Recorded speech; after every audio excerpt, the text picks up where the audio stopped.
നമുക്ക് വറക്കാനുള്ള മീനിന്റെ നന്നാക്കി കഴുകി സെറ്റാക്കി എടുത്ത് വരഞ്ഞുകൊണ്ടിരിക്കുകയാണ് ജിൻസം ബ്രോ. നമ്മൾ മീൻ വറക്കുമ്പോൾ അധികം മസാല ഒന്നും ഇടാറില്ല കേട്ടോ. അതായത് കുറച്ച് മഞ്ഞപ്പൊടി, കുറച്ച് മുളക് പൊടി, ഇച്ചിരി ഉപ്പ്, 2 വേപ്പില, അത്രേ ഉള്ളൂ നമ്മുടെ മസാല ഒക്കെ പുരട്ടി സെറ്റാക്കി വെച്ചിട്ടുണ്ട്.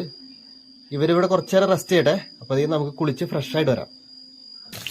നമ്മൾ വേപ്പിലതാ വറക്കുന്നതിന് മുമ്പ് ഇങ്ങനെ വെളിച്ചെണ്ണയിൽ എടുത്ത് വെക്കാട്ടോ പതിവ്. മസാല പറ്റുമ്പോൾ വേപ്പില മിക്സ് ചെയ്യാറില്ല. 1 മണിക്കൂർ മുമ്പേ പുഴയിൽ ഓടിക്കളിച്ച് കിടന്ന മീനാണ് ഇപ്പോൾ നമ്മുടെ ചട്ടിയിൽ. എന്താ അല്ലേ മീൻ വറുത്തത്.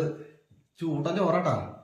ചൂടൻ ചോറിൻ്റെ കൂടെ ഈ മീൻ വറുത്തതിനെ എടുത്തിട്ട് പിന്നെ മീൻ ചാറ് കുറച്ച് കഴിക്കണേ, എന്നാലും അതിൻ്റെ ഒരു ബ്യൂട്ടി വരുള്ളൂ.